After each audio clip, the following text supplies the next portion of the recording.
Doctor ortho Ayurvedic oil and capsule. अब दर्द भी घुटने टेकेगा।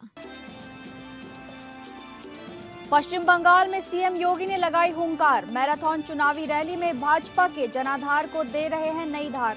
ममता सरकार पर किया सीधा हमला। महिला आरक्षण बिल गिरने पर बीजेपी ने देश भर में विपक्ष के खिलाफ खोला मोर्चा। यूपी में भी दोनों डिप्टी सीएम ने जताया विरोध, रखा पार्टी का पक्ष। सीएम योगी के आदेश पर संभल में बड़ी कार्रवाई। ग्राम सभा की जमीन से हटाए गए ईदगाह, इमामबाड़ा, मस्जिद, मदरसा का कब्जा।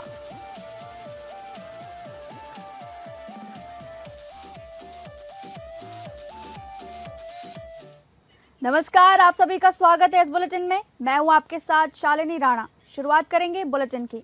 पश्चिम बंगाल के माथाभांगा विधानसभा क्षेत्र में आयोजित जनसभा में सीएम योगी आदित्यनाथ ने हुंकार भरी है और ममता सरकार पर हमला किया। को भारत का राष्ट्र गान गुरुदेव रविंद्रनाथ ठाकुर के माध्यम से दिया। साहित्य के लिए भारत का पहला नोबेल प्राइज गुरुदेव रविंद्रनाथ ठाकुर को प्राप्त हुआ था। बंगाल के कारण प्राप्त होता, बंगाल की माटी के कारण प्राप्त हुआ था।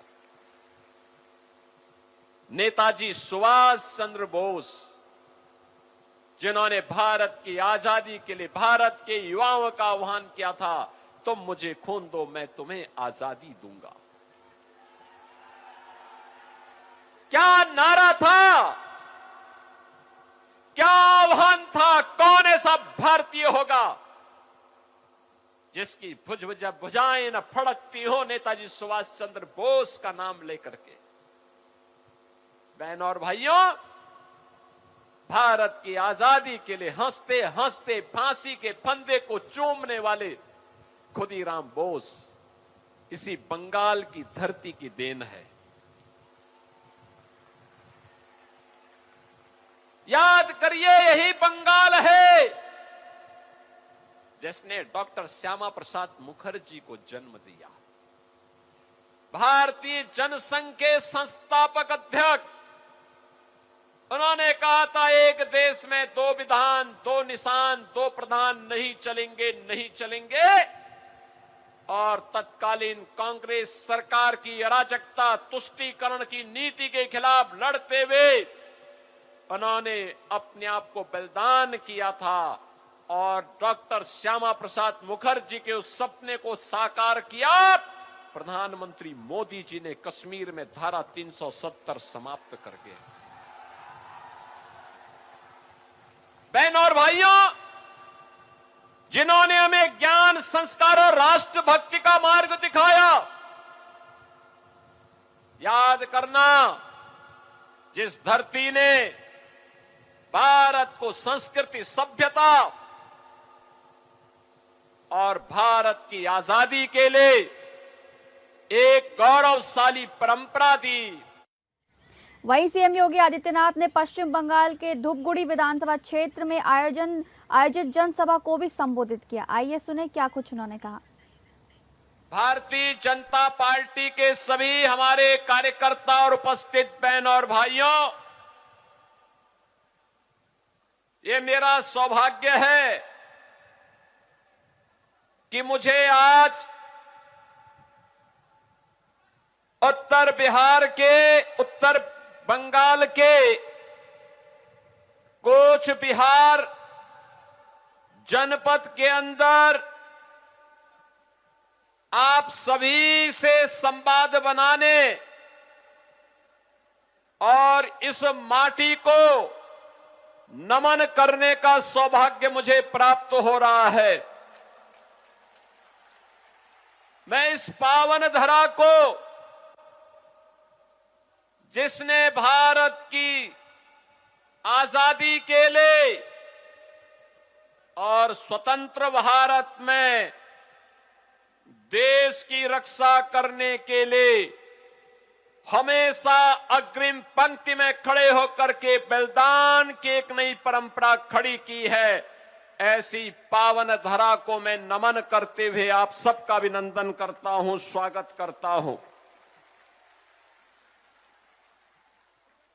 बहनों और भाइयों, ये पावन धरा जिसके बारे में कहा जाता है कि यह स्वाभाविक रूप से भारत की आस्था, भारत की लोक कला, संस्कृति और लोक गीतों की वीरों के शौर्य और परिश्रमी अन्नदाता किसानों के परिश्रम की भूमि के रूप में। अगली खबर, नारी शक्ति वंदन अधिनियम के तहत पंडित दीनदयाल उपाध्याय विद्यालय सभागार में भव्य टाउन हॉल कार्यक्रम आयोजित हुआ।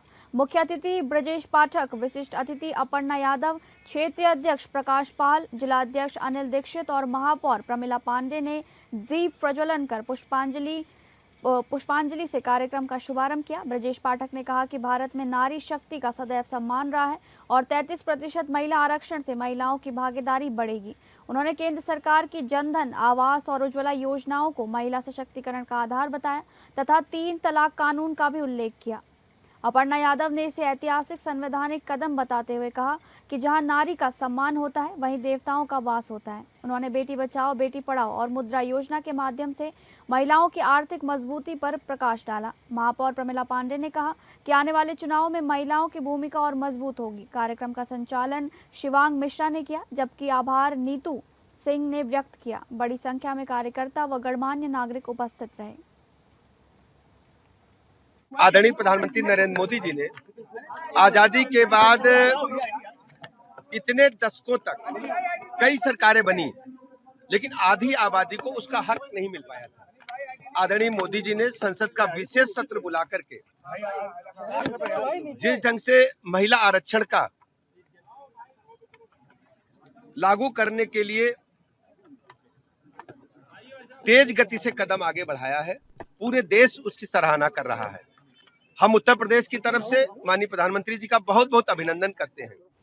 प्रयागराज में सर्किट हाउस में उप मुख्यमंत्री केशव प्रसाद मौर्य ने मीडिया से बातचीत की। इस दौरान उन्होंने नारी शक्ति वंदन अधिनियम, कानून से खिलवाड़ और पश्चिम बंगाल समेत विपक्ष के रवैये पर अपनी प्रतिक्रिया दी। डालने का प्रयास हो रहा है, लेकिन किसी को कानून व्यवस्था से खिलवाड़ करने की अनुमति उत्तर प्रदेश की धरती पे, चाहे वो नोएडा हो या प्रदेश का कोई जिला हो। अगर बात करें तो पश्चिम बंगाल की क्या स्थिति है? पश्चिम बंगाल में अब उल्टी गिनती शुरू हो गई है, जल्दी वोटिंग होगी। बंगाल में बहुत बड़े अंतर से भारतीय जनता पार्टी का कमल पहली बार खिलने जा रहा है। हमारी पहली बार पश्चिम बंगाल में बड़े बहुमत से सरकार बनेगी। प्रियंका गांधी का कहना है कि भाजपा महिला पे वो आरक्षण वो राजनीति कर रही है, भाजपा ही ने इसका विरोध किया था महिला आरक्षण में। नहीं तो राजनीति कर लेना। कल तो माननीय प्रधानमंत्री जी से बड़ा हमारे दल में कौन नेता है? स्वयं देश के माननीय प्रधानमंत्री जी ने संसद में कहा कि कांग्रेस अगर इसका क्रेडिट लेना चाहती ले ले, कि हम समर्थन दे करके महिलाओं का हक दिलाने में साथ दिए हैं। विरोध करेंगे तो महिलाओं के द्वारा सजा भी इनको मिलेगी।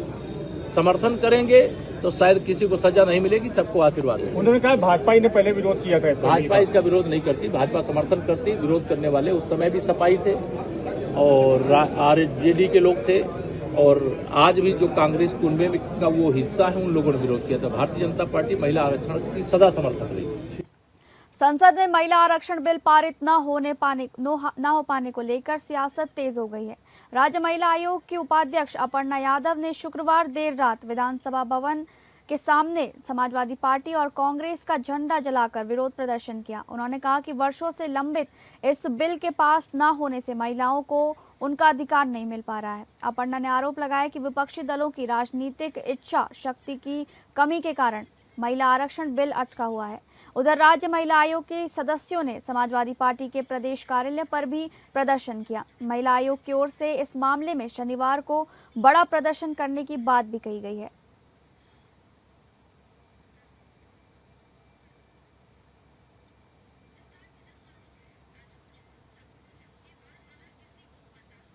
समाजवादी पार्टी के वरिष्ठ नेता अशोक यादव गंभीर आरोपों में घिर गए हैं। वरिष्ठ अधिवक्ता जयप्रकाश यादव ने प्रेस वार्ता में आरोप लगाया कि अशोक यादव देवरिया के ग्राम माधोपुर में बिना मान्यता दलीपन इंटर कॉलेज और DLD एजुकेशन सेंटर का संचालन कर रहे हैं, जो हाई टेंशन लाइन के नीचे स्थित होने से बच्चों के लिए खतरनाक है। उन्होंने दावा किया कि सपा शासनकाल में इसी स्कूल के नाम पर सांसद और विधायक निधि का दुरुपयोग कर निजी संपत्ति बनाई गई। शिकायत करने पर अधिवक्ता ने आरोप लगाया कि सपा नेता ने अपने SI भतीजे के साथ मिलकर उनकी हत्या का प्रयास किया। इस संबंध में कानपुर के अनवरगंज थाने में FIR दर्ज बताई गई है। अधिवक्ता ने यह भी आरोप लगाया कि जमानत प्रक्रिया के दौरान न्यायालय को गुमराह करने के लिए किसी अन्य व्यक्ति की फोटो लगाई गई। मामले की शिकायत ED, प्रधानमंत्री कार्यालय, बेसिक शिक्षा विभाग और बिजली विभाग से की गई है, जहां से अनियमितताओं की पुष्टि का दावा किया गया है। मामले की अगली सुनवाई 1 मई 2026 को प्रस्तावित है।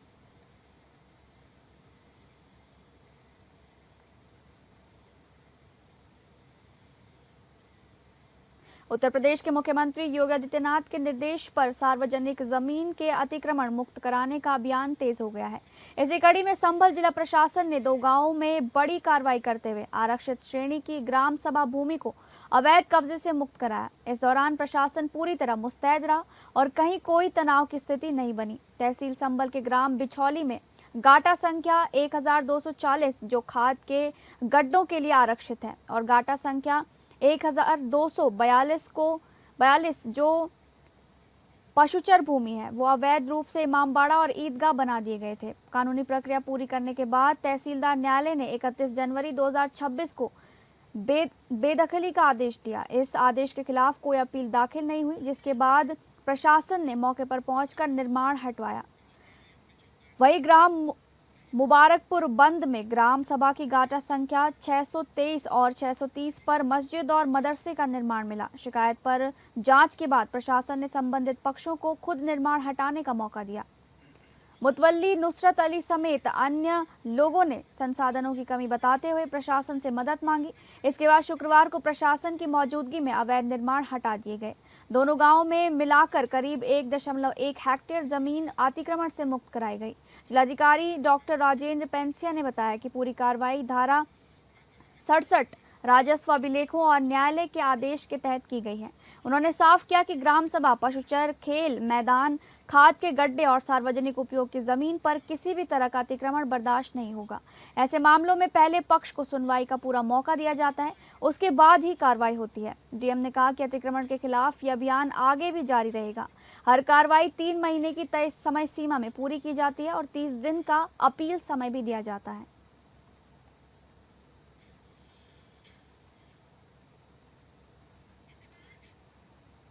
खबरों में आगे बढ़ेंगे। राजधानी लखनऊ के चौधरी चरण सिंह अंतर्राष्ट्रीय एयरपोर्ट पर शुक्रवार को सुबह 8:30 बजे ओमान एयरवेज के विमान से बैंकॉक से मस्कट होते हुए लखनऊ पहुंचे एक यात्री के पास से कस्टम विभाग में 29 पैकेट के अंदर से लगभग 14 किलो 500 ग्राम हाइड्रोपोनिक वीड बरामद किया। कस्टम विभाग ने यात्री को गिरफ्तार कर लिया है तथा पकड़े गए ड्रग्स को कब्जे में लेकर जांच पड़ताल पुलिस कर रही है। शुक्रवार को मस्कट से लखनऊ एयरपोर्ट पहुंची ओमान एयरवेज की विमान संख्या WY 265 सुबह 8:30 बजे लखनऊ एयरपोर्ट पहुंची। यात्रियों के बैगेज जांच के दौरान कस्टम विभाग को बड़ी सफलता मिली। एक यात्री के बैग से 29 पैकेट के अंदर लगभग 14 किलो 500 ग्राम हाइड्रोपोनिक वाइट बरामद हुई, जिसके अंतर्राष्ट्रीय बाजार में कुल कीमत 14 करोड़ 50 लाख बताई जा रही है।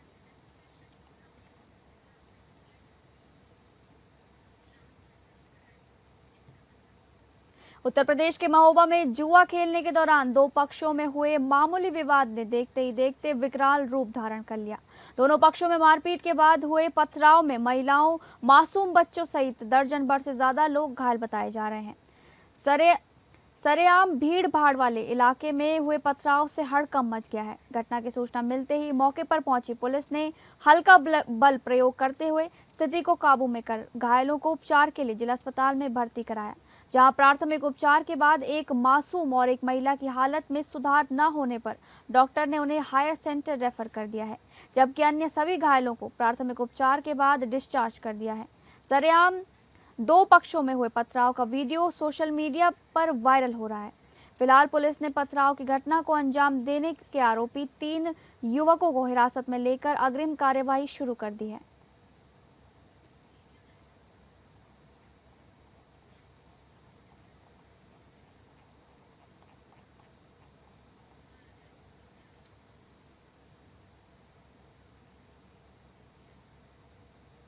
लखनऊ में कृषि मंत्री सूर्य प्रताप शाही ने प्रेस वार्ता में जानकारी दी कि महाकवि रामधारी सिंह दिनकर की कालजयी कृति रश्मिरथी के हीरक जयंती वर्ष यानी 75 वर्ष पूरे होने के अवसर पर 3 दिवसीय नाट्य आयोजन किया जाएगा।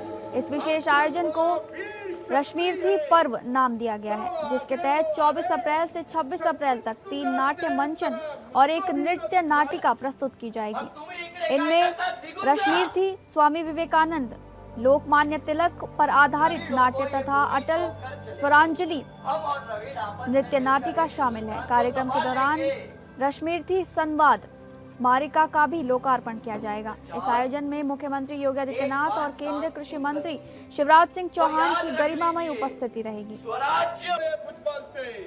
रवि समाज दीपित ललाट और कवच कुंडल से बड़ा उसे जो झलक रहा है मुझ में तेज प्रकाश, मेरे रोम रोम में अंकित है मेरा इतिहास। अर्जुन बड़ा वीर क्षत्रिय है, तो आगे वो आवे, शत्रुत्व का तेज तरह मुझको भी तो दिखला। मग तुम्ही इकडे काय करता? निघून जा। द्रविड़ों को ये भूमि सौंपकर चले जाएंगे। हम और द्रविड़ आपस में मिलकर इस हिंदुस्तान को संभाल लेंगे। मिस्टर चार्ल्स, एक बात कान खोलकर सुन लीजिए और याद रख लीजिए, स्वराज्य मेरा जन्मसिद्ध अधिकार है और वो मैं लेकर रहूंगा।